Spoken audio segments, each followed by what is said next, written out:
cáncer, el dabigatran, ¿sí? Gracias. Entonces, yendo a la clasificación de anticoagulantes, ustedes ya deben saber, se trata entonces que los anticoagulantes están como orales y los anticoagulantes no orales. Los orales tenemos a la warfarina a la cabeza. No, doctor, disculpe, creo que era más arriba, en generalidades todavía. Todavía estamos más arriba. Aquí estamos, tal vez. Veamos este cuadrito de resumen, ¿no? En el que tenemos, ya para no equivocarnos, por favor, para nunca más, es el hecho de los anticoagulantes y los otros que a veces la gente piensa que son anticoagulantes, como son los antiagregantes plaquetarios, que están aquí, los trombolíticos, que están aquí, y los anticoagulantes, que son los que están aquí. Entonces, si utilizamos, decíamos el otro día, alteplasa, es decir, un activador de plasminógeno tisular como este de aquí, ese no es un anticoagulante, es un trombolítico. Y va a tener un objetivo similar, sí, va a ir en contra de la coagulación, pero es en otro lugar, es a nivel de la piurina, entonces se llama piurinolítico trombolítico. Los antiagregantes plaquetarios ya les hemos visto, la aspirina, aclopidogrel, prazoquética, grelor, ¿sí? Aquí está la tirofiban. Entonces, estos ya son antiagregantes plaquetarios. Los anticoagulantes, que son los de aquí, uno los heparinas, que ya les vimos, eso sí, heparinas, sí estoy seguro, heparinas sódicas, heparinas de bajo peso. Y luego tenemos a los anticoagulantes orales, que serían estas dos familias. Una que es la warfarina, que sería prácticamente el representante de la familia de los anticoagulantes llamados humarínicos, ¿sí? Derivados del humarol. Entonces, así escuchamos, vemos en un libro ahí que hay anticoagulantes warfarínicos, pues es hay anticoagulantes humarínicos, es ¿sí? La warfarina. Y que habíamos dicho que tiene su función inhibir a los factores dependientes de la vitamina K, ¿en dónde? No en el lugar donde actúan, sino en donde se forman, que es a nivel hepático, los factores 2, 7, 9 y 10. ¿Ya? Y por lo tanto, este es un medicamento que va a interferir con los factores dependientes de la vitamina K. Mientras que tenemos los otros, que son los nuevos, que son los anticoagulantes orales nuevos, también llamados inhibidores directos de la trombina, ¿ya? Aunque hay una pequeña diferencia entre los dos, sobre todo los dos más usados, como vamos a ver acá. Entonces, ya, esto es solamente para explicar todo lo que hacen las heparinas, lo que nos dice el libro, pero vamos así acá y decimos que todos los anticoagulantes tienen un riesgo de sangrado, todos. Sin embargo, unos tienen más y otros tienen menos riesgo. Por ejemplo, en el caso de las heparinas, la heparina sódica tiene mayor riesgo de sangrado que la heparina de bajo peso molecular. ¿Y por qué se producía esto? Porque la heparina sódica iba a estar interfiriendo con muchos lugares, ¿sí? En la formación del trombo, en la cascada de la coagulación directamente, que son estos factores 12, 11, 9, 10, ¿ya? E incluso el mismo factor 2A. Entonces, todos estos factores son inhibidos por la heparina sódica, por lo tanto, es un muy buen anticoagulante. Nos sirve en los casos graves, porque se utiliza por vía venosa, y la heparina sódica tiene aparte otra propiedad, que tiene en cambio el riesgo de que hay mayor posibilidad de sangrado. Mientras que las heparinas de bajo peso molecular, como clexane, enoxaparina, praxiparina, dalteparina, que deben haber visto también sus nombres en el libro, subademeco, que son estas de aquí, no tienen la posibilidad de causar tantas hemorragias como efecto secundario. Sí pueden sangrar, pero no tanto. ¿Por qué razón? Porque las heparinas de bajo peso molecular están prácticamente actuando más sobre el factor 10A, ¿sí? Y no están actuando durante todos los otros factores más acá de la cascada de la coagulación, como la heparina sódica. Y por eso es que la heparina de bajo peso molecular se la prefiere ahora mucho más. ¿Por qué? Porque es más segura. Pero si hablamos en cambio de un paciente que está muy grave, como por ejemplo un paciente que haya realizado una tromboembolia pulmonar grave, que sea una tromboembolia pulmonar grave, severa, ahí vamos a preferir heparina sódica, ¿sí? Heparina sódica. Pero en el caso de los otros, los pacientes con una trombosis venosa profunda, un mismo paciente con una tromboembolia pulmonar, por darle ejemplo, que no sea grave, se le va a mandar más bien heparinas de bajo peso molecular. Entonces, las heparinas de bajo peso molecular están aquí. ¿Cuáles son las indicaciones de heparina sódica? Que sería esta. Sería, también llamada heparina no fraccionada, sería patologías severas, ¿sí? En la que se produzca trombosis. Y aquí sí, con las heparinas se van a utilizar tanto en el trombo blanco, como por ejemplo que habíamos visto en el síndrome coronario, como en trombos rojos, como una trombosis venosa profunda, más tromboembolia pulmonar severa. Entonces, están en ambos casos de la formación de los llamados trombo blanco y trombo rojo. ¿Sí? ¿Cuándo no se va a colocar heparinas? Cuando hayamos tenido ya la posibilidad previa de haberle dado heparina a un paciente y que le haya producido alergia. Alergia importante. ¿Sí? ¿Por qué? Porque son derivados de productos biológicos. Entonces, esta heparina sódica pudiera causar en siguientes colocaciones más alergia o incluso shock anafiláctico. Pero el porcentaje de esos pacientes son muy bajos. Así que siempre vamos a preguntar, eso sí, porque es un producto biológico, y decirle si es que ha tenido alguna vez una alergia con heparina, si se puede. Dice no, no pasa nada. Ya, contraindicaciones. Estas sí mucho más frecuentes que pudieran darse trombocitopenias. Con trombocitopenias de menos de 50.000, ¿ya? No se debe colocar heparinas porque el riesgo de sangrado es muy alto. Primero deberíamos colocar plaquetas y después de heparina. Riesgos de hemorragia en casos de hemorragias severas, como por ejemplo tumores que pueden sangrar fácilmente, un tumor cerebral, un tumor retrocardíaco, un tumor a nivel del mediastino, un tumor en el hígado, un tumor en el vaso. Entonces, tumores que son de fase de sangrado, un mismo tumor uterino que esté en una fase grande y cerca del endometrio. Entonces, estos casos nosotros preguntamos, ¿hay algo que puede sangrar en este paciente? Un paciente que se haya recién operado de un evento cerebrovascular hemorrágico, un aneurisma de la aorta torácica, un paciente que haya realizado una malformación arteriovenosa a nivel cerebral. Entonces, si tiene un riesgo de sangrado, no les vamos a poner, ¿sí? Porque el riesgo es más alto que el beneficio. Pero si no hay una cuestión de esas, el paciente se va a heparinas sin casos graves. ¿Ya? ¿Qué más? Otras cosas que puede producir de manera con efectos adversos, porque obviamente no son ninguno de esos efectos deseados del medicamento, son efectos que se llaman a distancia de la heparina. Entonces, uno de ellos son las reacciones alérgicas. Hay mucho que preguntar. Las otras que están explicadas de una manera parcial por qué se producen son, por ejemplo, la hiperpotasemia. ¿Sí? En ese caso, aparentemente se está dando un efecto a nivel antialdosterónico, no tan bien conocido, pero pacientes desarrollan hiperpotasemia, sobre todo cuando son dosis muy altas. ¿Sí? Luego la hemorragia, que eso ya es de cajón en todos los anticoagulantes. La trombocitopenia, que puede causar la misma heparina. De hecho, hay un síndrome que se llama síndrome trombocitopénico inducido por heparinas. ¿Sí?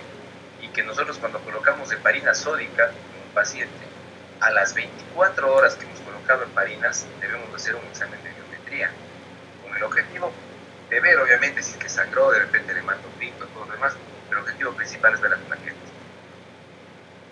Luego tenemos, cuando se usan de manera prolongada las heparinas, en este caso las heparinas de bajo peso prácticamente, serían las que más se van a utilizar de manera prolongada, hay un riesgo de osteoporosis.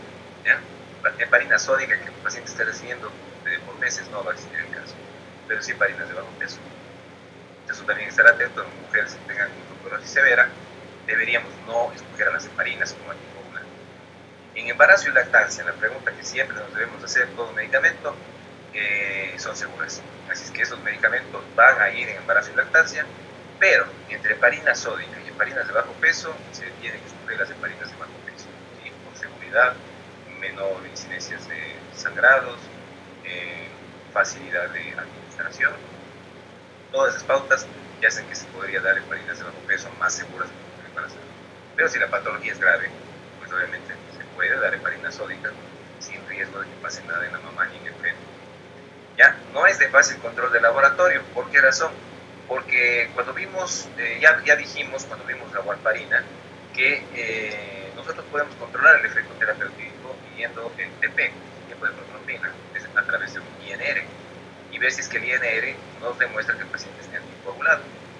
Este INR, que es una fracción randomizada del tipo de cuadromina, el INR, normalmente debe estar en 1, digamos, ¿no? Pasa de 1. Si nosotros tenemos a un paciente con warfarina anticoagulado, el INR va a estar entre 2 y 3. Ese es nuestro objetivo terapéutico. Queremos al paciente anticoagulado. En cambio, con las heparinas, tanto las sódicas como las de bajo peso, no podemos medir cuál es el efecto terapéutico. Ese es un pequeñito problema de las heparinas, que debemos valorar al paciente por su efecto clínico, como responde. Porque para ver si está realmente funcionando en el cuerpo, deberíamos hacer esta prueba, el tipo parcial de termoplastina activado, y es una prueba que no está disponible en casi ningún laboratorio básico. Los deberíamos mandar a hacer en laboratorios especializados de hematología, y obviamente los costos van a subir y todos los hospitales no van a tener esa posibilidad, y ni siquiera en otros países acá tampoco. Entonces, por esta razón es que la heparina sódica, las de bajo peso, más bien nosotros lo que hacemos es un control de acuerdo a la evolución y de acuerdo a la posibilidad o no de sangrado. Y una de las cosas que sí podemos hacer es lo de el examen de control de plaquetas después de 24 a 48 horas. Ya, también no olvidarse el potasio, que también tiene ese problemita ahí. Así es que ese sería como el pequeño problema que tienen también estos, ¿no? No se puede decir, miramos cuánto estamos de hoy. Ya, heparina sódica, ¿cómo viene? Viene presentaciones con frascos de 5.000 unidades en cada ml en la gran mayoría de países, aunque a veces puede venir también de 1.000 unidades por ml. Nosotros tenemos en nuestro país las presentaciones de 5.000 unidades por ml, ¿ya? Entonces vienen frasquitos con 5 ml, ¿ya? Que vienen con 25.000 unidades, pero siempre un ml va a tener 5.000 unidades. Así es que, ¿cuáles van a ser dosis, por ejemplo, de estas heparinas que vamos a administrar a los pacientes? El paciente cuando tiene patología grave, como por ejemplo un infarto agudo de miocardio, que sería ¿no? Que se va a realizar este cateterismo cardíaco, que hemos diagnosticado y hemos visto que está con un régimen del ST que hablamos. Ese paciente tiene que pasar a un cateterismo. Y habíamos dicho esa vez que el hemodinamista nos dice, por favor, coloca la heparina, ¿ya? Porque vamos a hacer un cateterismo ya en cuestión de 20 minutos, menos de una hora. Entonces, en ese caso, lo que hacemos es administrar una dosis de carga de heparina sódica y no de heparina de bajo peso. No solamente porque sea por administración venosa, que alguien puede decir porque la vía de administración es más rápida, la vía de administración mejor. El caso es grave, heparina sódica. La vía, ahora sí, vía venosa, que sería esta, con más ventaja que la heparina de bajo peso, que es vía subcutánea. Y claro que el paciente va a tener un riesgo de sangrado, pero es un riesgo de sangrado menor. ¿Por qué? Porque esta heparina sódica tiene un tiempo de vida media corto. Entonces, en cuestión de 1 hora, 2 horas, ya no tiene prácticamente acción anticoagulante. Mientras que la heparina de bajo peso, al darse por vía subcutánea, su vida media va a ser más larga y el paciente pudiera tener tranquilamente hasta 12 horas de efecto de la anticoagulación. ¿Por qué? Porque la vía subcutánea hay que grabarse con una palabrita que se utiliza bastante en este tema vía subcutánea, es que tiene una absorción errática. Esa es la terminología utilizada para la absorción por vía subcutánea. Esta absorción errática no asegura cuándo el fármaco efectivamente va a irse a la circulación, cuánto tiempo. Entonces puede empezar a liberarse de manera progresiva hasta que puede durar, como decimos, 12 horas. Entonces el hemodinamista que va y va a colocar más medicamentos en esas arterias coronarias, como decía en el caso, luego no va a saber hasta cuántas horas lo estarán cobrando el paciente. Ese es el problema. Entonces, las heparinas de bajo peso en ese caso. Y hay todo lo demás son así. Por lo tanto, a un paciente con un infarto agudo le colocamos 5.000 unidades. ¿Cuánto es eso? 1 ml. Tomamos 1 ml de heparina de aquí, 1 ml, en una jeringa pequeña, y se la administra directamente. ¿Sí? Se le administra directamente al paciente, 5.000 unidades, en 1 ml, nada más, 1 ml. Y después de eso, como siempre hacemos, o hay una recomendación, se toma una jeringuita de unos 20 centímetros con solución salina, y después de haber administrado el ml de solución salina, se le manda ese bolito de solución salina de 20 centímetros. ¿Con qué objetivo?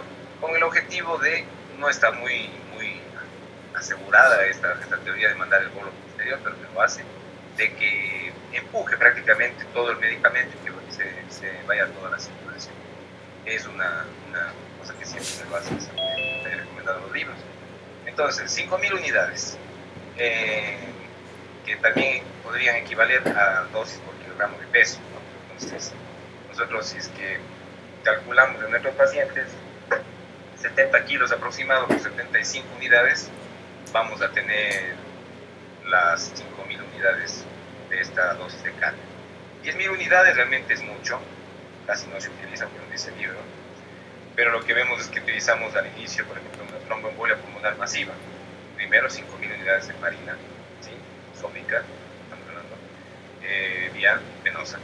Y después de eso vamos a utilizar por 24 horas, porque cada hora la heparina pierde su acción. Entonces hacemos una bomba de difusión continua con heparina, que bueno, eso sería de parte de solamente ver números, y vamos a colocar 18 unidades por kilo por hora. Esto va a salir que en la mayoría de pacientes 70 kilos salen como 1.000 unidades, ¿sí? De 60 kilos, un poquito menos, pero está cercano a las 1.000 unidades por hora. Por eso entonces vamos a preparar, si necesitamos de aquí para las siguientes 12 horas, hacemos una preparación con solución salina, no con dextrosa esto, para diluir, y ponemos 12.000 unidades, por decir, para las siguientes 12 horas, y hacemos la dilución y ponemos la cantidad de ml de la dilución que hemos hecho, que no debe ser mucho volumen, por hora, dividiendo prácticamente toda la cantidad para 12 horas, toda esa cantidad están divididas 12.000 unidades, digamos 1.000 unidades por hora, solo números más.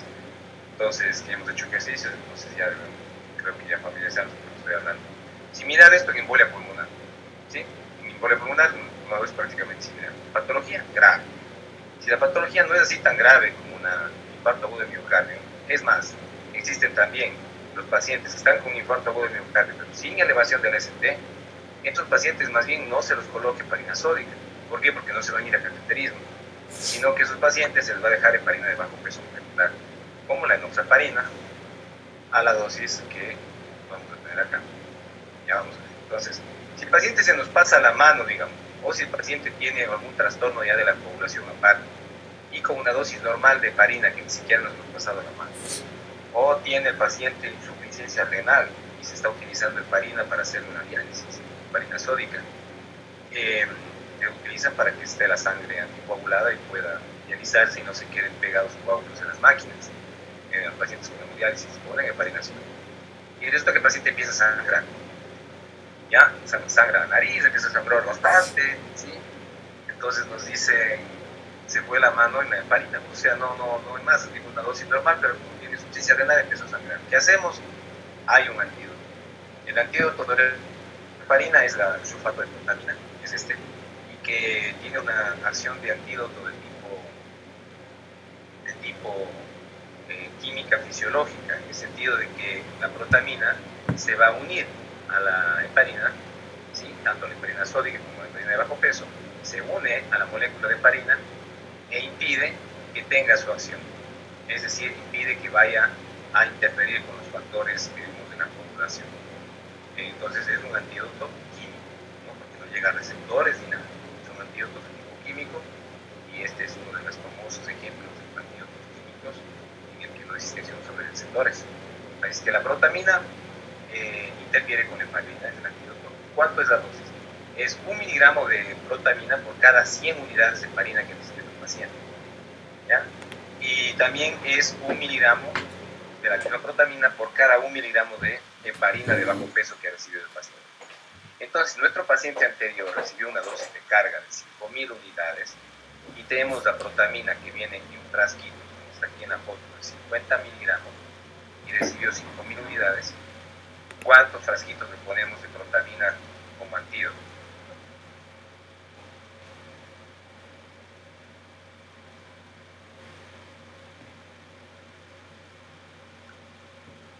¿Qué dicen, chiquillos? 5 miligramos. 5 miligramos, no. Masito. 50, es 1 miligramo por cada 100. Entonces, si recibió 5.000, damos 2 ceros, nos va a quedar 50. Entonces son 50 miligramos de protamina. Cada frasquito de protamina tiene 50 miligramos. Prácticamente es como que está preparado el frasco para la dosis de carga de la heparina sódica, ¿no? son la mayoría de 5.000 unidades. Entonces el frasquito está listo ahí para recibir los 50 miligramos del paciente. Lo que hacemos es colocar protamina en un pequeño suero de 100 cc y administrarlo en unos 15 minutos, ¿no? Porque no se puede mandar en cambio directo así, en una jeringuita, porque puede producir reacciones también de tipo de hipersensibilidad. Entonces, un frasquito de estos, que es 5 ml, diluido en 100 cc de solución salina, y administrado en 15 minutos. Y el paciente ya está con el antídoto para la heparina. Lo más seguro es que en ese lapso de tiempo empieza a neutralizar a la heparina y el paciente ya máximo 1 hora deja de sangrar.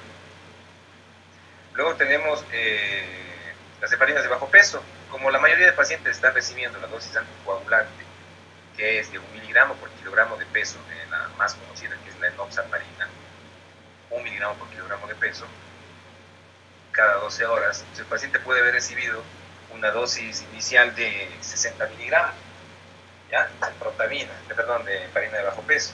Entonces, en ese caso, si recibió 60, nosotros realmente lo que no vamos a hacer es sacar 2 frascos de protamina para administrarle 60 miligramos.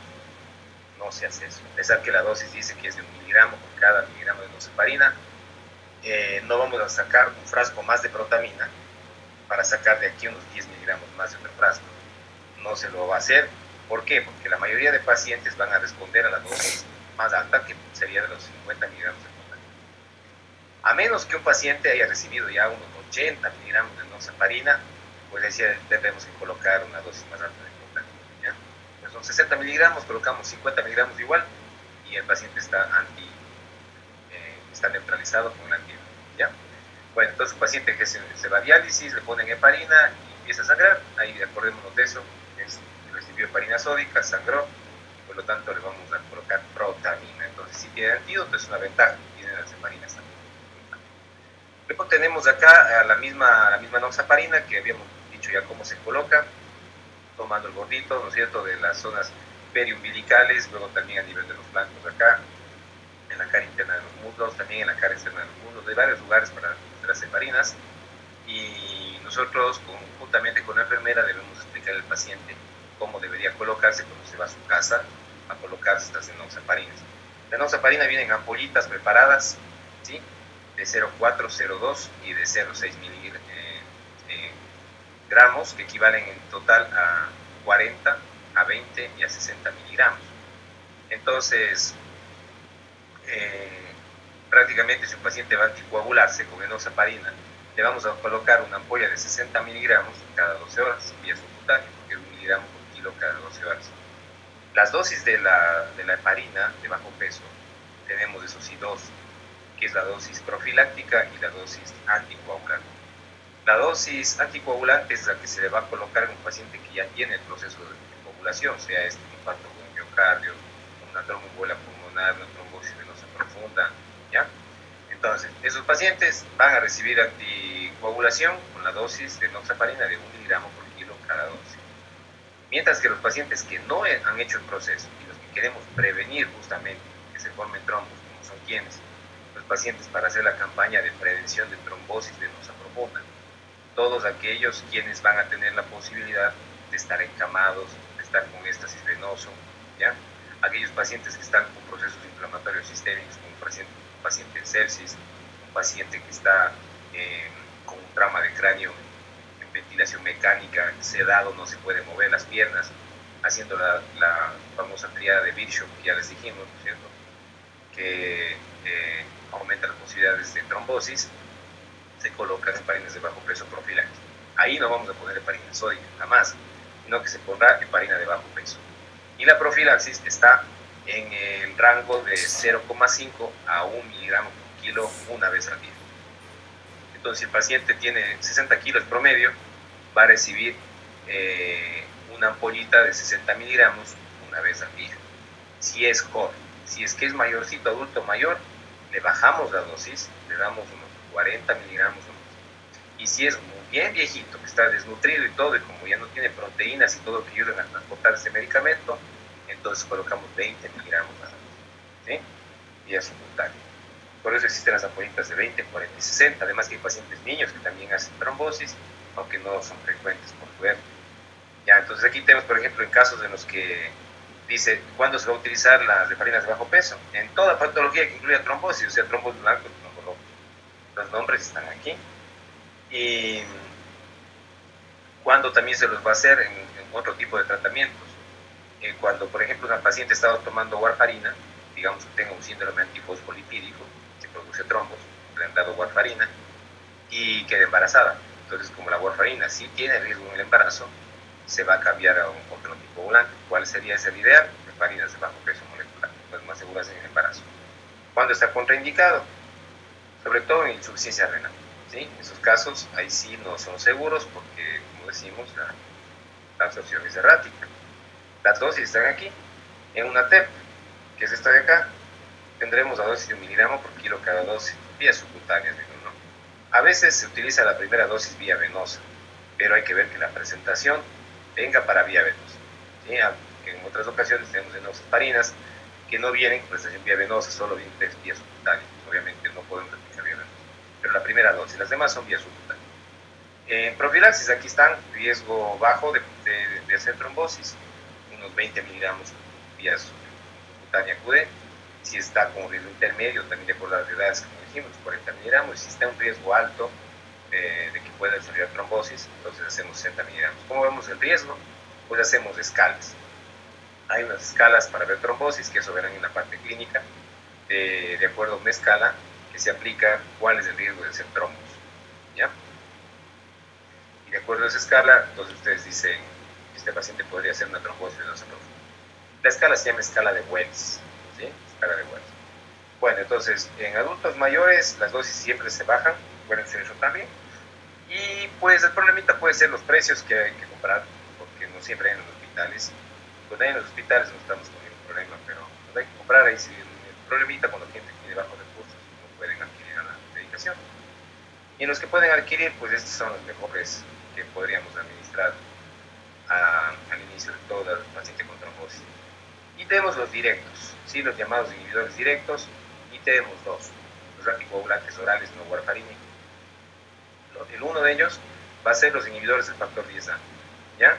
Y el otro de ellos va a ser el inhibidor directo de la trombina, ¿ya?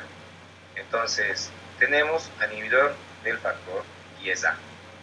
Este, como sabemos, es el punto donde se encuentra la vía extrínseca y la vía intrínseca, y por lo tanto es un muy buen anticoagulante. Y tiene también sus cuestiones especiales, como vamos a ver este rato.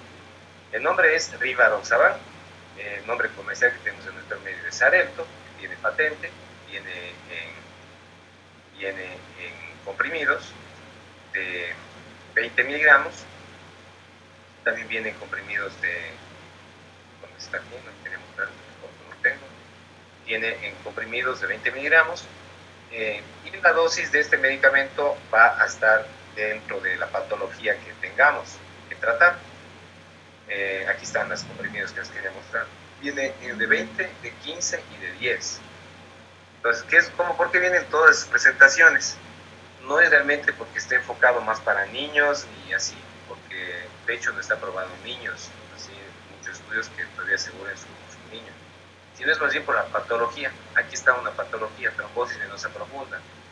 Vemos a un paciente con signos de trombosis venosa profunda, es decir, tiene la triada de Bishop, ¿no? Hipercoagulabilidad, éstasis y proceso proinflamatorio. Y vemos que en su pierna derecha está con una trombosis venosa profunda. ¿Qué le vamos a dar? No queremos dar heparinas de bajo peso, no puede comprar, no tenemos de seguro que este medicamento, no queremos darle warfarina porque es muy riesgoso. Entonces, una muy buena opción es utilizar Rivaroxaban, Xarelto. Entonces, ¿cuál es la dosis de ahí? 15 miligramos, no por kilo, sino 15 miligramos donde salía, desayuno y merienda, por 3 meses. Y luego bajamos la dosis a 20 miligramos. Entonces, el paciente va a utilizar la primera dosis, que es de 15 miligramos BID, daremos Xarelto de 15, ¿no? Para darle Xarelto de 15 2 veces al día por 3 meses. Obviamente, al paciente no le mandaremos a comprar 3 meses de medicamento, le mandamos a comprar una caja primero, una caja de 28 comprimidos que alcanzará para la de 15 miligramos, le alcanzará para unos 15 días, para ver el efecto inicial, cómo responde, cómo los pacientes, te estás mandando a comprar para 3 meses. paciente luego hace algún efecto secundario y debemos suspender el medicamento, se queda con todo su medicamento. Entonces, bueno, el tratamiento es de 15 miligramos BID por 3 meses y después bajamos la dosis a 20 miligramos QD por 3 meses más. Entonces ahí le daremos para los otros 3 meses este día. Y esta dosis es una vez al día y que se le da pues en la mañana. Luego tenemos que, por ejemplo, aquí está otra dosis para prevención de tromboembolismo venoso. Por ejemplo, un paciente que se va a operar haciéndose una artrocentesis, ¿ya? Y le van a inmovilizar por unas horas la rodilla y después de ese procedimiento va a estar planísimo de la rodilla por unos días. Entonces, hay un problema en el menisco, ¿ya? Entonces, ¿qué va a pasar ahí? No tenemos que anticoagular, tenemos que hacer profilaxis. No queremos ponerle heparina, que estas, por ejemplo, para estos procedimientos de articulaciones, los traumatólogos utilizan bastantes anticoagulantes. Entonces, para profilaxis le van a dar 10 miligramos al día por 12 días previos. Con eso el paciente viene con un proceso en que se va a hacer la intervención, no va a tener el riesgo de que vaya a hacer trombosis posterior al procedimiento, porque es un lugar en que se puede formar trombos fácilmente en la zona poplitea. Entonces miren que le dieron ahí en este caso, le dieron rivaroxaban, pero ya no el de 20 ni el de 15, sino el de 10 miligramos una vez al día y por 12 días. Entonces lo que nos recomiendan estos medicamentos son en estos casos: trombosis venosa profunda, ¿sí? Y embolia pulmonar. Esas son las dos principales indicaciones. También está en estudios, y muchos estudios que la dicen que sirve para la fibrilación auricular, esta línea que ya vimos, algunas cosas de la fibrilación, no valvular, no en la que tiene prótesis de válvulas cardíacas, sino en la fibrilación auricular no valvular. Ahí también sí se lo puede indicar. Contraindicado en qué casos, en caso de enfermedad hepática, ahí no podemos dar, ¿sí? Enfermedad hepática en la que la AST y ALT, o sea, las proteínas, estén más de 3 veces lo normal. En embarazo y lactancia no se las da, al igual que la warfarina, ahí van más bien las heparinas de bajo peso molecular. El antídoto, ¿tiene antídoto? No, no tiene antídoto. Luego tenemos al rivaroxaban, perdón, aquí está el rivaroxaban, tenemos al dabigatran, que en cambio es, por eso decíamos que hay una diferencia, no se puede llamar a todos inhibidores directos de la trombina, porque el rivaroxaban es un inhibidor del factor 10A, ¿sí? Mientras que el que sí es un inhibidor directo de la trombina es el dabigatran. Por eso se los llama a los dos anticoagulantes orales directos, ¿ya? Porque no están yéndose antes, ¿no? Como estaba haciendo la warfarina. Entonces, en los anticoagulantes orales directos o los anticoagulantes orales no warfarina. Entonces, en el inhibidor directo de la trombina, del factor ya 2, va a estar el dabigatran. El dabigatran también viene en dos presentaciones. Una de las que más se utilizan es de 150 miligramos, sobre todo por los estudios que más han visto que los pacientes que tomaron 150 miligramos fueron los que respondieron al proceso como anticoagulación.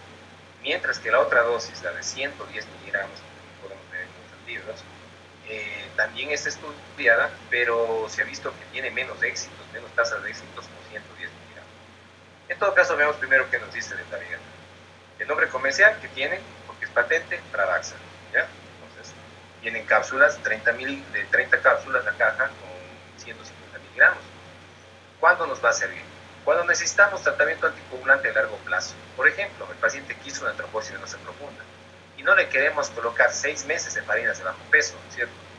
Que todos los días esté colocando heparinas ahí en su abdomen, en sus flancos. Entonces decimos, demos un medicamento más bien oral. Entonces nos podemos a pensar qué anticoagulantes orales tenemos para trombosis, por ejemplo, trombosis venosa profunda, que es una de las más frecuentes. Tenemos warfarina, tenemos dabigatran y rivaroxaban.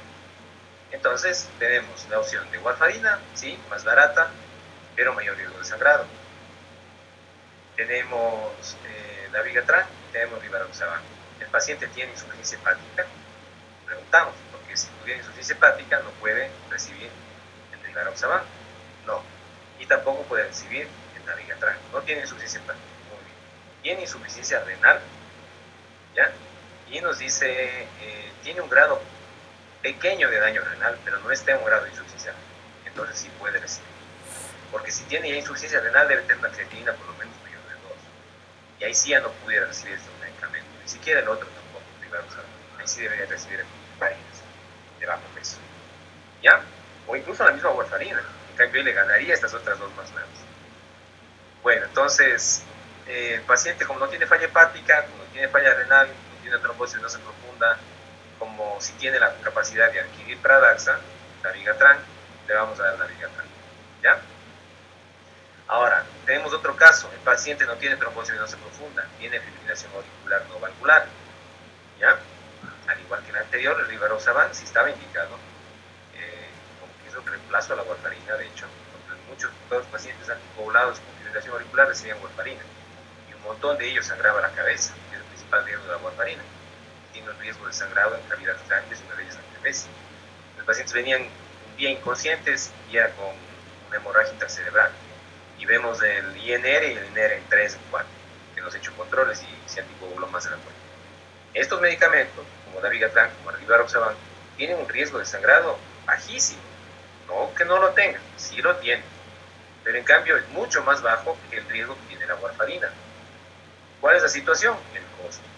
¿Cuál es el otro problema? La accesibilidad al medicamento, porque no los tienen los seguros públicos, por ejemplo, en nuestro país, no nos dan estos fármacos, excepto pacientes especiales que sí tienen problemas valvulares, y ahí les consiguen de alguna manera, o sea, contando con caja chica, ¿ya? Pero los demás no tienen derecho, digamos, a fármacos, aunque ya lo deberían tener, pero bueno, cuestión ya política. Ahora, la cosa es que estos pacientes pueden recibir profilaxis, por ejemplo, con Dabigatran, sí, también se puede hacer profilaxis, ¿ya? Pero cuando estamos en los hospitales, realmente la mejor profilaxis es la heparina de bajo peso, porque es en cambio si está en el hospital, la vía de migración igual es fácil y es subcutánea, así que ahí sí le hacemos así. Pero cuando estamos, por ejemplo, en procedimientos, otra vez le van a hacer un procedimiento en cadera, le van a hacer un problema en la rodilla, así mismo, siempre que vienen extremidades inferiores sobre todo, y procedimientos que son del área traumatológica, que son bastante demorados, en las que existen bastante manipulación, también se utilizan estos dos que estamos diciendo, rivaroxaban y Dabigatran. Pero si un paciente está ingresado en un centro y que va a estar, por ejemplo, encamado, y no tendríamos heparina de bajo peso, tuviéramos Pradaxa y el paciente pudiera recibir el fármaco vía oral, que es lo que se tiene que recibir vía oral, se lo pudiera dar en una profilaxis de tromboembolismo para extremidades inferiores que no sean por procedimientos de intervención, por ejemplo, de traumatología. Entonces, cuando está contraindicado, insuficiencia renal, insuficiencia hepática, cuando hay un riesgo de hemorragias, obviamente todos los anticoagulantes tienen una contraindicación si hay un riesgo de hemorragias importante. Y en el embarazo y lactancia tampoco están recomendados, ¿ya? El antídoto no tiene.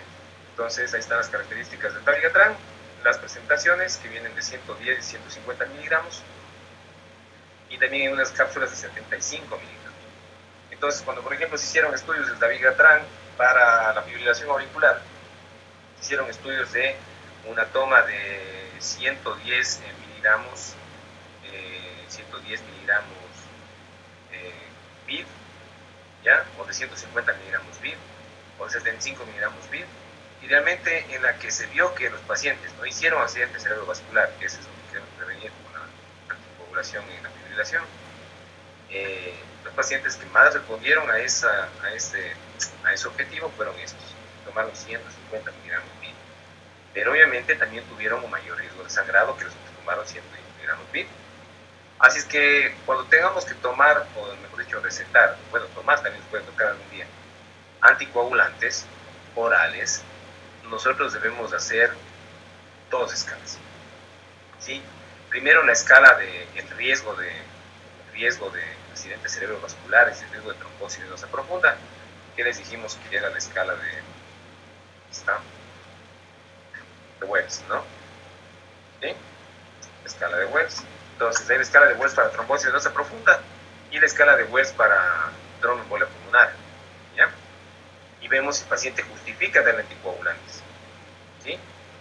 Muy bien. Y luego tenemos, si es que eso es cuando el paciente tiene trombosis en las extremidades, pero para darle también tenemos que estar seguros que no tengamos un riesgo de sangrado.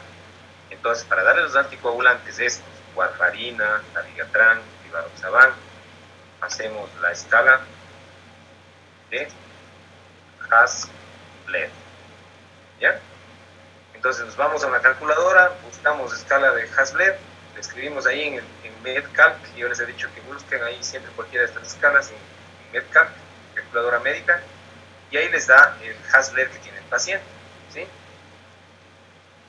Entonces, si el paciente tiene un Hasbled alto, tiene un riesgo alto de sangrado, no puede recibir el anticoagulante. Si el paciente tiene un Hasbled que nos dice que el riesgo es bajo, porque nunca debe haber riesgo cero, riesgo bajo o moderado, le dan el anticoagulante.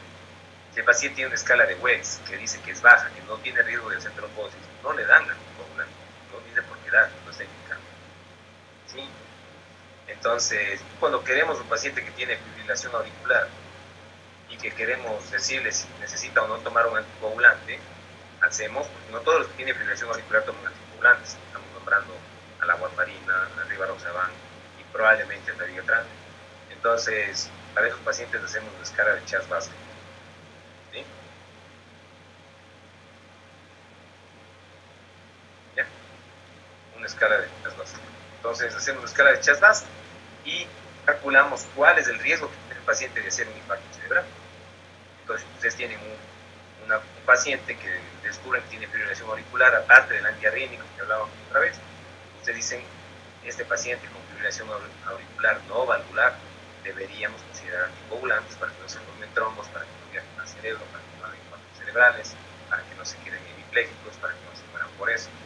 Entonces, ¿qué vamos a ver? Si tiene riesgo de hacer de hacer embolismo a nivel cerebral, es decir, cardioembolismo, y hacemos escala de Chas-Basket.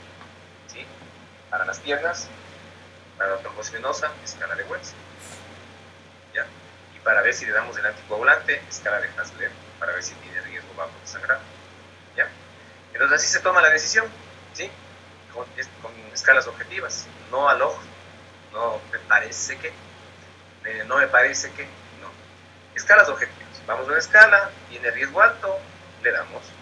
Tiene riesgo alto de sangrado, no le vamos a dar. ¿Ya? Pensar que el riesgo de trombosis es alto, entonces en ese caso, ¿qué hacemos? No le damos nada, no, pues le damos otra alternativa, ya no los anticoagulantes orales, daremos heparinas de bajo peso. ¿Ya? Entonces, todas estas escalas se utilizan para la warfarina, para el rivaroxaban y el dabigatran. Pero se empezaron a utilizar para la warfarina al inicio de todos los tiempos de los anticoagulantes. Entonces, ¿cuál es el problema de estos medicamentos? Que no hay cómo medir los exámenes de laboratorio. No podemos saber el efecto terapéutico midiéndole, por ejemplo, un INR como se hace con la warfarina. ¿Ya? Pero bueno, ese efecto clínico, como no tenemos dónde medir, no se hacen pinchazos para ver INR, está en una ventaja, digamos. En cambio, con la warfarina sí debemos estar pendientes de hacer un INR. Y vamos a determinar un INR a los 3 días, a la semana, al mes, hacer un control cada 2 meses, cada 3 meses, para ver que el INR no se dispare, no se vaya muy para arriba. Entonces, eso es lo que debemos estar atentos. ¿Ya? Por último, aquí lo que nos decía de la warfarina, en que lo que inhibe son los factores directos de la coagulación, dependientes de la vitamina K, 2, 7, 9 y 10, y que hay que acordarse que este medicamento no tiene acción sobre los factores ya modificados, o sea, no tiene acción sobre los factores 2A, 7A, 9A, 10A, sino sobre los factores 2, 7, 9 y 10, es decir, donde se forman a nivel hepático. Por lo tanto, para que dé su acción, los anteriores que eran inhibidores de ya los factores ya convertidos. El uno era inhibidor del factor 10A y el otro era inhibidor del factor 2A. En cambio, este no, es del 2, 7, 9 y 10, el pro factor, todavía antes de que se transforme en factor activado. Y para que se dé acción de este medicamento, van a tener que pasar horas, por lo menos 72 horas. Entonces, a las 60 horas recién empieza el efecto del medicamento, el factor 2. Dice que es el último paso por el que, por lo tanto, el paciente, para estar seguros de que tenga un efecto anticoagulante ya en su cuerpo, le vamos a hacer un examen de INR a las 72 horas, al tercer día. Y ahí vamos a ver si es que ya está prolongado y decimos cuál ha sido la respuesta del paciente a la warfarina. Entonces, siempre que se da warfarina, a los 3 días hay que hacer un control de INR. ¿Ya?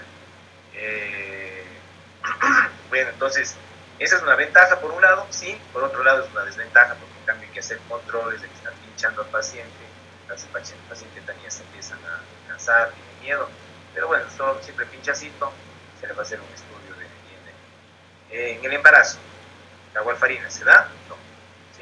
contraindicada en el embarazo, no se tiene que utilizar, ahí están siempre las heparines de bajo peso. Tiene antídoto. ¿Por qué? Tiene un riesgo alto de sangrado, eso sí, y por lo tanto deberíamos pensar si tiene antídoto. Y la ventaja es que sí tiene antídoto.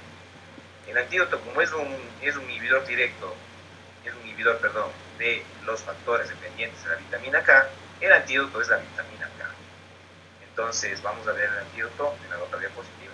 ¿Cuándo se utiliza la warfarina? Se utiliza en casos que justifiquen el uso. Por ejemplo, habíamos dicho que para una fibrilación auricular hacemos la escala de Chas-Basque y vemos si es que es una escala alta, que el paciente tiene riesgo de hacer un riesgo moderado o alto de hacer eventos cerebrovasculares, le damos warfarina. ¿Ya?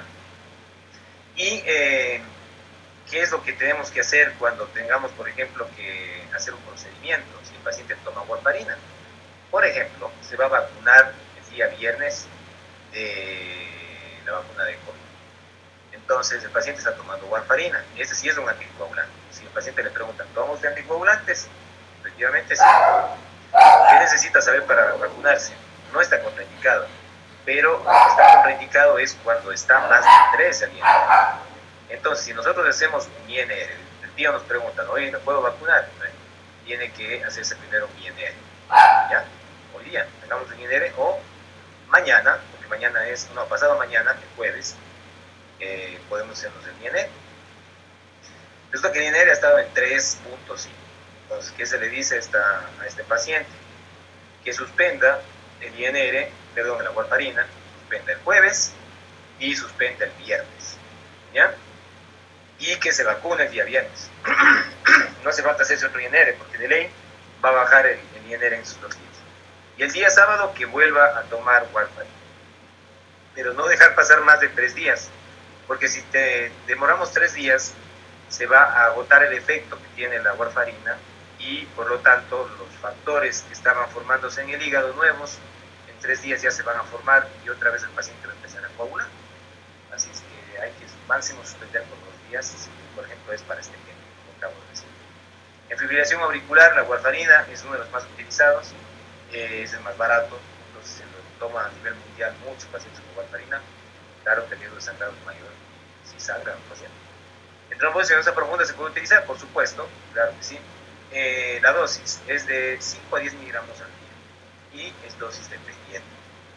Nosotros de la dosis fija, ahí no estamos probando el uno o el otro, es decir, si vamos a utilizar la Vigatran, 110 miligramos BID, esa es la dosis, ¿ya? En cambio acá tenemos que ir probando. ¿Cómo se va probando? Con el INR. Existen pacientes, también depende de la marca, ¿sí? Les cuento porque existen marcas genéricas que el nombre comercial de la primera se llama Coumadin, pero existen marcas genéricas que algunas como que no sabemos, médicos ya que se conocen, se conversa y dice, este medicamento no sé, no me late, que no tiene muy buena seguridad y efectividad. ¿Por qué? Porque existen pacientes que tomando media tableta anticoagulan la bestialidad y otros pacientes que toman una tableta y no anticoagulan y no tienen problema hepático ni nada por el estilo, ni medicamentos que lo estén obstaculizando. Pero a veces sí ocurre que no nos acordamos de los medicamentos que lo están impidiendo su metabolismo o su acción. Y eso sí debemos acordarnos de la warfarina, porque existen muchos medicamentos, sustancias como alcohol, que interfieren con su acción. ¿Por qué? Porque estamos hablando de bloqueos a nivel hepático.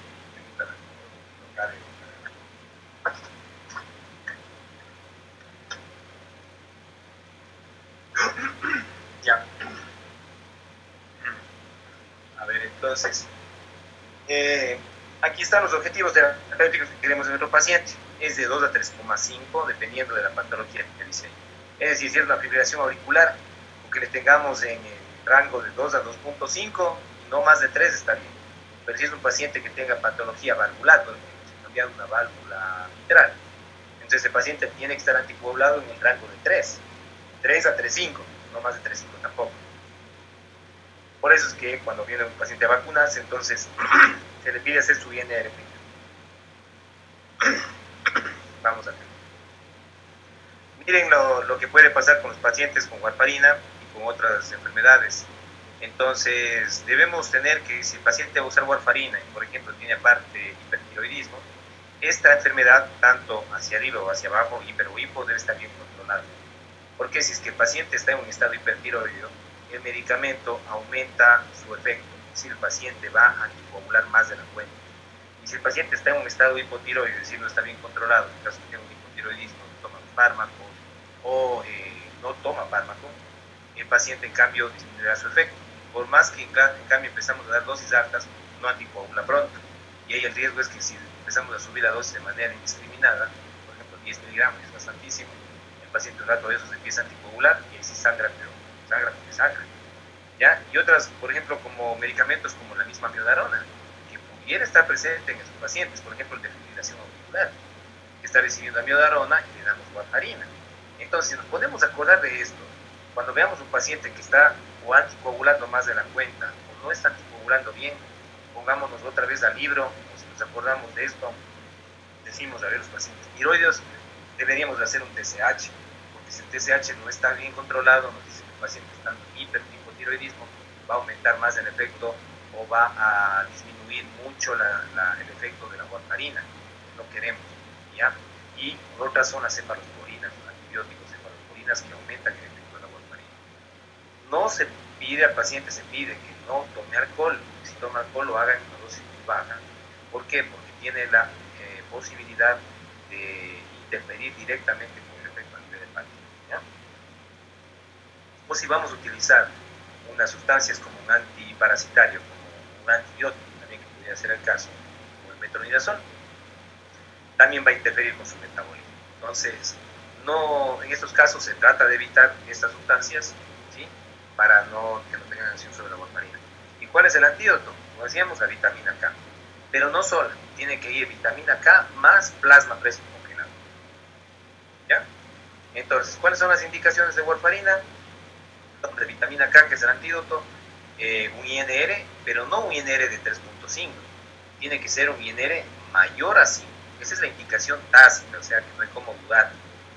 Un INR prolongado más de 5 tiene que recibir, obviamente está tomando warfarina, se le va a dar vitamina K, ¿ya? También se podría utilizar vitamina K si el paciente tiene una patología que no es por warfarina, por ejemplo, una insuficiencia hepática, ¿ya? En la que el TP está muy prolongado. También se da vitamina K.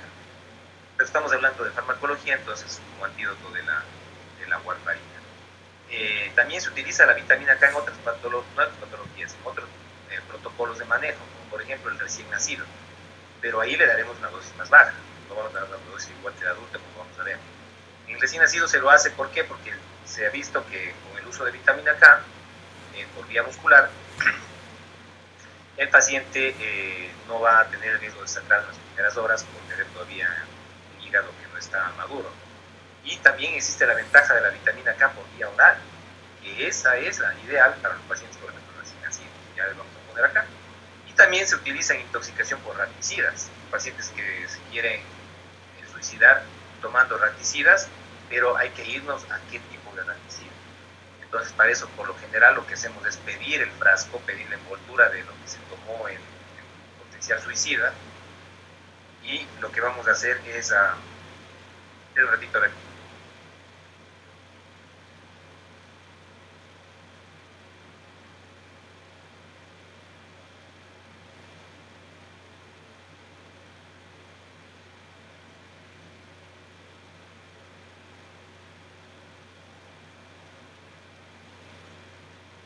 Ya, entonces decía que también intoxicación por raticidas, y hay raticidas que ustedes, fíjense que existen raticidas varios, unos de ellos son cumarínicos, dice raticidas de acción cumarínica, entonces ahí se utilizan estos, la vitamina K. Hay otros raticidas que en cambio son derivados de órganos morados, así que por eso hay que fijarse en qué tipo de raticida ingirió.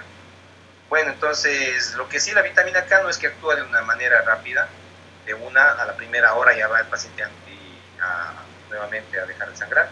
¿Por qué razón? Porque tiene una acción sobre los factores de la coagulación de la son dependientes de vitamina K, o sea, tiene que irse al hígado, empezar a producir factores, y entonces por ese motivo, siempre que un paciente está sangrando con warfarina, se tiene que colocar la vitamina K más el plasma fresco congelado. ¿Por qué el plasma? porque el plasma fresco congelado tiene los factores de la coagulación que el paciente en ese momento no tiene inhibido. Esa es la explicación. Obviamente no sangre, sino solamente el plasma fresco congelado. ¿Ya? ¿Cuál es la dosis entonces? Tenemos acá, miren cómo viene la vitamina K, y fíjense en esta presentación con aquión pediátrico, fitomenadiona, es decir, vitamina K, 2 miligramos, ¿sí?, en 0,2 ml. Y miren la presentación tan chistosa, porque tiene ampolla, es una ampollita, pero viene por presentación oral, intramuscular e intravenosa. Es una de las pocas que tienen este tipo de presentación. ¿Y por qué viene oral? Porque justamente está enfocado para el protocolo de la recepción del recién nacido, en la que se le va a dar una dosis inicial, ¿sí?, por vía oral. Se le dan a través de un goterito, esta ampolla se carga en un gotero y se le da por vía oral. Entonces aquí tienen, miren, la dosis para los recién nacidos. Aquí está. En un recién nacido, le vamos a dar 2 miligramos de oral, es decir, los 0,2 ml, ponemos en una jeringuita, cargamos, quitamos la aguja y le damos por la boca. ¿Sí? Y el paciente gritará un poco, lo que sea, pero ya se absorbe. Y si es que no queremos darle vía oral, o el protocolo en el lugar que ustedes estén dice que es por vía muscular, pues se carga una jeringuita pequeñita, que tiene nada más que, ¿cuánto? 0,1 ml, 0,1 ml, o sea, poquitísimo de líquido, y que tiene 1 miligramo, y eso lo podemos por vía muscular. ¿Sí? Aquí está, 0 miligramos, 0,2 ml, sería media ampolla, 0,1 ml, ¿cuánto? 1 miligramo. ¿Ya? Y si es que es un adulto, obviamente ahí no nos va a servir esta, porque es con aquión pediátrico, entonces nos iríamos con aquión, con nombre comercial, pero sí también vitamina K, así fitomenadiona, que es la más conocida, por eso les pongo, de 10 miligramos por cada ml. Entonces, ¿cuál es la indicación? Si el paciente está sangrando, ¿cierto?, porque se le ha puesto o está utilizando warfarina, le vamos a dar una ampolla, dependiendo de la severidad del sangrado, pues de 10 miligramos más sangrado, y menos sangrado, 5 miligramos. Pero el paciente está sangrando y tiene el INR más de 5, entonces le daremos de 5 a 10 miligramos. Si el paciente es más gordo, es más grande, pues le daremos 10 miligramos. Si el paciente es más pequeño, el sangrado no es tan intenso, 5 miligramos. Media ampolla, una ampolla de estas, que la colocamos por vía venosa, directa, no necesita bolos aparte de solución salina, directamente la ampollita, y aparte el plasma fresco congelado. ¿Sí? Entonces el paciente tiene que recibir plasmas, porque de lo contrario no vamos a ganar nada si estamos con vitamina K, y el plasma fresco congelado se lo utiliza, solo para que sepan, a 5 ml por kilo. Plasma fresco congelado. Más o menos va a tener que recibir unos 2 a 3 concentrados de plasma fresco congelado. Y por último tenemos los antifibrinolíticos. Teníamos, ¿no es cierto?, un fibrinolítico, que era la alteplasa, el activador del plasminógeno tisular. Ese era un fibrinolítico que se iba a destruir a la fibrina. Pero también teníamos un mecanismo de que, ustedes sí se acuerdan, ¿no es cierto?, en la vía ya de la coagulación al final, cuando se formó la trombina, que va a permitir que se transforme el fibrinógeno en fibrina, y la fibrina se va a pegar al trombo. Esa fibrina tiene un mecanismo de control, que es la plasmina, ¿sí?, que es el antifibrinolítico fisiológico. Entonces, esta plasmina también se forma a través de su plasminógeno. Y este es el medicamento que va a actuar sobre esa vía. Entonces, si nosotros tenemos un paciente que hemos utilizado un fibrinolítico, por ejemplo, como por ejemplo la alteplasa, y el paciente sangra, ¿ya?, hace un sangrado tremendo, empieza a sangrar la cabeza, o sangra el pulmón, o sangra un músculo grandote, empieza a tener un tremendo hematoma, estamos utilizando la alteplasa. ¿Qué pudiéramos utilizar? Por darle un ejemplo, sería un antifibrinolítico. ¿Por qué? Porque acabamos de utilizar un fibrinolítico. Entonces, ¿cuál es un antifibrinolítico muy conocido? El ácido tranexámico. Existe otro, como es el ácido aminocaproico, pero en nuestro medio sí tenemos el ácido tranexámico, está en hospitales públicos también, y obviamente no se diga en los privados. ¿Y qué es lo que hace? Inhibe la activación del plasminógeno tisular. ¿Sí? Inhibe la activación del plasminógeno tisular. Entonces, ¿qué es lo que está haciendo el plasminógeno? Pues está formando plasmina, y la plasmina está inhibiendo la fibrina. Entonces, si inhibimos al inhibitorio, ¿qué es lo que pasa? Que queda la acción de la fibrina, y la fibrina que se está formando nuevamente puede empezar otra vez a formar ahí un trombito, y el paciente deja de sangrar en el lugar en que el fibrinolítico estaba actuando hace un momento. Esa es una de las indicaciones, por ejemplo, cuando el paciente utilizó un fibrinolítico en alta dosis. Es más, se me ocurre preguntarles, ¿qué pasa si el paciente sangra colocándole arteplasa? ¿Le daríamos vitamina K? ¿Qué dice? Le damos arteplasa y el paciente sangra, le colocamos vitamina K. No, doctor. No, así es. No, porque no tiene sentido, ¿no es cierto? Porque el problema no está en ese lugar, el problema está acá, en la zona de la fibrina. Entonces, en ese caso, lo que se hace es suspender el arteplasa, obviamente, y colocarle ácido tranexámico. ¿Ya? Asimismo, por ejemplo, el ácido tranexámico no nos va a servir en un paciente que esté sangrando por el uso de warfarina. No va a ser la primera opción, tiene que ser vitamina K, tiene que ser plano congelado, y solamente si alguien sangre, ya no deja de sangrar, ahí consideraremos utilizar ácido tranexámico. ¿Ya? Luz Guillén. Sí, doctor, una pregunta. ¿Este tipo de medicamento, el ácido tranexámico, sirve como terapia para las enfermedades tipo hemofilia y así? Ah, ya. Bueno, no sería la primera opción. Tiene que ahí recibir el factor de la coagulación que le falta al paciente. Ese sería el tratamiento. Pero solamente si el sangrado está amenazando su vida, el sangrado que ve que está produciéndose a nivel del peritoneo, un sangrado que se está dando a nivel de un órgano ya interno, ahí sí lo va a utilizar.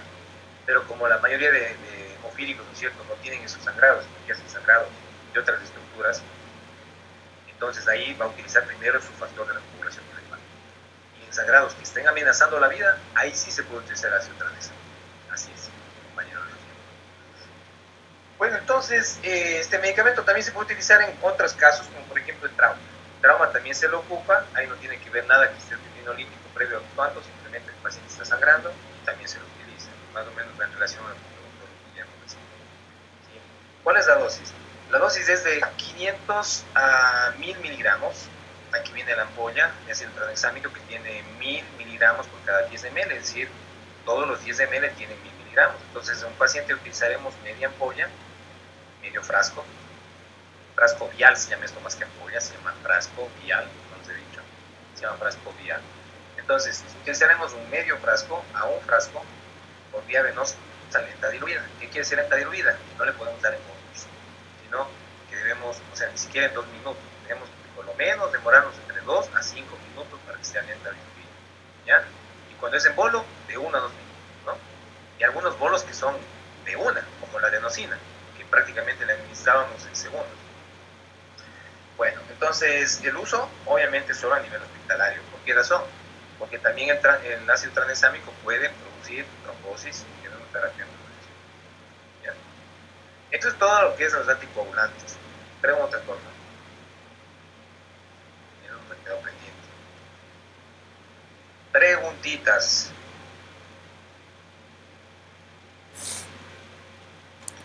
Doctor, no entiendo muy bien por qué hay que dar por trauma, porque en ese caso no, la persona no se empezó a desangrar.